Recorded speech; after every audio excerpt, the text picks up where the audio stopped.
Princess Lyra stood before the Grand Council of Valdris, her crystalline blue skin shimmering under the ceremonial lights. The assembled nobles shifted uncomfortably as she crossed her arms in defiance, a gesture she had learned from her human companions. "I will not depart for the sacred pilgrimage without my human escorts," she declared, her voice carrying the authority of royal blood, yet tinged with unprecedented stubbornness. Elder Voth, the most senior council member, rose from his ornate chair, his ancient features contorted with disbelief.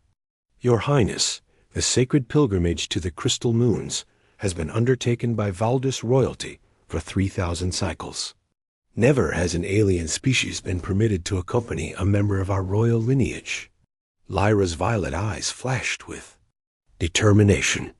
"Then it is time for tradition to evolve, Elder Voth. I have studied human history, their customs, their remarkable ability to adapt and overcome. They possess qualities that even we Valdis lack." The council erupted in murmurs of shock and indignation. How could their princess, heir to the most technologically advanced civilization in the galaxy, suggest that the primitive humans from the third planet of the Sol system possessed superior qualities? Commander Rex of the Royal Guard stepped forward, his emerald-scaled face showing concern. "Princess, these humans have been with us for merely 6 months. Their planet was only recently contacted. How can you trust them with something as sacred as your pilgrimage?" Lyra turned to face the commander, her expression softening slightly. "Rex, do you remember the mining accident on Kepler Station 3 months ago? When the quantum drill malfunctioned and trapped 47 workers beneath collapsed corridors?" "Of course, Your Highness. A tragic incident that took our best engineers 2 days to resolve." "It would have taken 2 days," Lyra corrected, "if not for Captain Jack and his human team.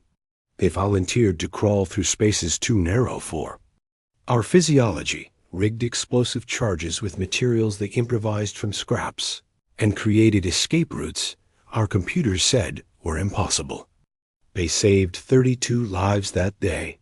Elder Voth waved dismissively. "One incident does not qualify an entire species for such honor. Then what about the plague outbreak on Centauri colony?" Lyra countered. "Dr. Emma worked for 72 hours straight, refusing sleep or rest, combining human medical knowledge with our technology to develop a cure. She collapsed from exhaustion only after every patient was treated." "Or the pirate attacks near the Vega system," she continued, her voice growing stronger.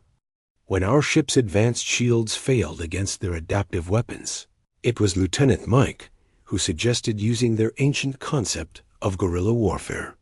His tactical innovations turned certain defeat into victory." The princess began pacing before the council, her passion evident. "You call them primitive, yet they consistently find solutions we cannot. Their minds work differently than ours. Where we see calculated probabilities and predetermined outcomes, they see possibilities and opportunities." Young Counselor Nira, one of Lyra's supporters, spoke up. "But Princess, the sacred pilgrimage requires absolute spiritual purity. The crystal moons judge the worthiness of those who approach. What if the human's presence offends the ancient spirits?" Lyra smiled, remembering a conversation from the previous week. "Sergeant Tom told me something about human philosophy. They believe that courage is not the absence of fear, but action in spite of fear. Is that not the very essence of what the pilgrimage tests?" She paused, letting her words sink in. "The humans have shown me that true strength comes not from superior technology or ancient bloodlines, but from the willingness to sacrifice for others, to persist when logic says to surrender, and to find hope in impossible circumstances." Elder Voth's voice carried centuries of tradition. "Your Highness, the risks are too great. The pilgrimage through the void of echoes, across the singing deserts, and finally to the crystal moons, has claimed the lives of several royal heirs throughout history.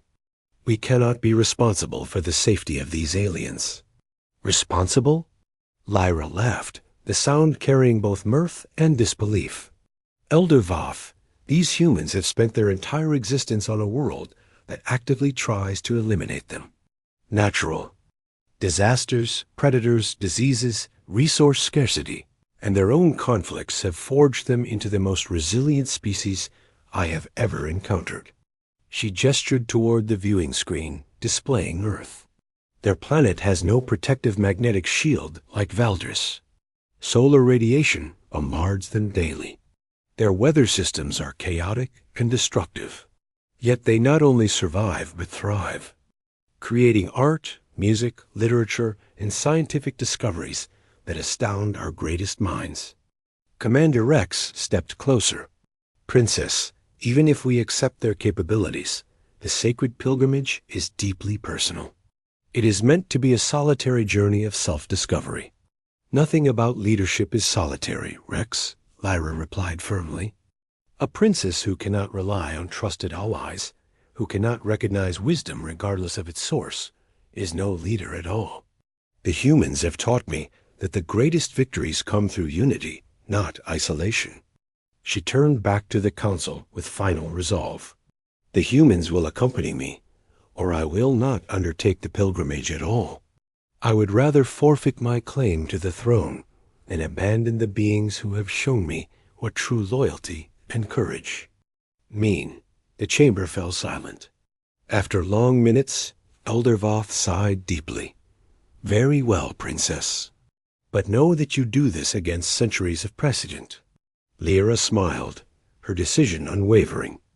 Then let history record that Princess Lyra of Valdris was the first to recognize that evolution applies to tradition as much as biology.